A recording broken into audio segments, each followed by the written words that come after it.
I'll just get it just on the sound. I think the work that you've done for it is really good. The pitch crumbled. You did a little bit, Yeah. I think if you imagine it in front of customers, you need to tell them a little bit their brief back to you. Yeah. And not just sort of say, as you can see here. Yeah. You know, talk us through it, guide us through it, make a story out of it. Just scroll me into the first, your first thingy. You speak fine and those kind of things. And I think actually you've done your work, you knew what you were going to say, and when you started to refer to your notes, actually it made sense. Yeah. Maybe. I think the problem was I wasn't trying to refer too much because I didn't want to feel like I was reading off. There's nothing wrong with that as long as you're looking at your audience, which you were doing most of the time. There's no harm in looking at notes and things like that. I don't think anybody would have anything against that. I think maybe not write them out as prose, if you know what I mean, thick like bullet points, so that you can run off them. Because I think that was the point. As soon as you looked away and then came back, it's very difficult to get back to where you were. So bullet points or cue cards or something like that help with that. So, you know, talk us through, like, what's those quotes about? Even read a couple of them out. You don't need to read all of them out. And I realise it's a small one, certainly. It probably normally would have been a much bigger. But, you know, read one of them out and go, you know, this is one of the things from the website. You kept talking about the website, but you never showed it. Yeah, no. Yeah, probably should have. So for me, I was like, I don't know what the website is. Yeah. I know as a client they probably would. And talk through what their logo is. And don't, you know, go through what they had. So there's a change, you know, for a change you need a before and an after. And so what did they have before? Then go through the competitors. Who are Charles Bentley and what do they do? Yeah. You know, take your time over at Charles Bentley. Still don't know what they do. In my head, they make cars. Because that's the more, Bentleys are the more important thing. So if you'd said, you know, Charles Bentley made this sort of furniture, which is slightly, because they can't make exactly the same furniture, so how does it differ? Then go through and detail their logo, why you think it works or why you think it doesn't. And that is up to you. And like you said, that is just a scribble, but it's also a tree. And I assume they do wooden furniture. Yeah, I'm going to say it's probably oak or something. Yeah, well, it's a pine tree, but it is. I think that's the idea they've gone for there. Sure, yeah. But once again, I don't know anything about Burley. Well, I was looking around for that, and I was thinking that it resembled a tree. I didn't see anything oak based, so I'm just assuming it was a scribble of some kind. Maybe if you turn it on its side, maybe it's like a signature. Oh, so they don't do wood furniture? No, they do furniture, but I don't know whether it's oak. I did try and read into it, but they're about. But that could be a pine tree, though. It could just be any. It's just a symbol for a tree, isn't it? And then go through their logo. You know, so you've got competitor. Now look at yours, and that actually you're almost giving the audience an argument for why they need to change, because you said, look at Charles Bentley, look how good it is. Look at Burley, look how good it is. Look at the furniture. Then look at yours. You know, the P slightly harder than the A, the C slightly lower than the thing.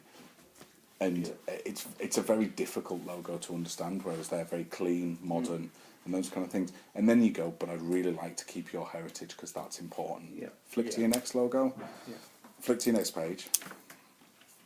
Great going through these bits. I've got no problem with that. I wanted to your brand values of quality. Actually, when you were talking about this, I thought it was quite clear. Quality, design, heritage, and heritage was really important to my inspiration for the designs. So the next one.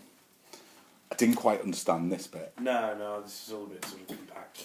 I think for me, made this out a little bit better. Or just not bothered with it. No. Because for me, this is what me and you might talk about on an educational level, the different things you tried. But for a pitch, even though actually all of them are really, really good, just as a piece of advice, if you give your client loads and loads and loads of options, they're just going to be, they'll probably argue amongst themselves as well. I was a bit worried because I was looking over the brief and it said to include, obviously, your drafts and stuff. So these were my drafts. And that could be it. You could talk through some of them, because like I like the signature one, but then none of your concepts have any of that in. Yes. So it's like you're almost playing look what you could have had. Yeah. So you've got to be careful with those things. I mean, we always used to argue: do you put 3 concepts forward, or do you put one really strong one that you believe in? And then the problem is they might go with a competitor who pitched something that you had, and it is a tough one. Which is the best way? I'm not sure, but I think that's up to you as a company. Anyway, next.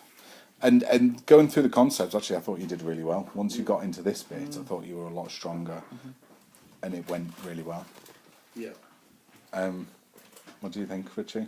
No, yeah, no, I agree. I think it's obvious that these were your favourites because you're quite passionate about talking about them. I think definitely showed. But I agree. I think you do get clients that will just be like, "Well, hold on a second, I quite like that one on that page," and they'll be like, "Why have you discarded that?" So yeah, I think that's we were saying earlier. You know, you got to believe in the ones you put forward and make. You know, don't be negative at all. And you know, you put them forward for a reason. So you've got to be positive about them. And I think you were when you got to these stages. So yeah. But I think the quality of the logos are awesome. Yeah. Especially the second one. Yeah. Really, I can see that one. Yeah. The only thing I will just flick back 3.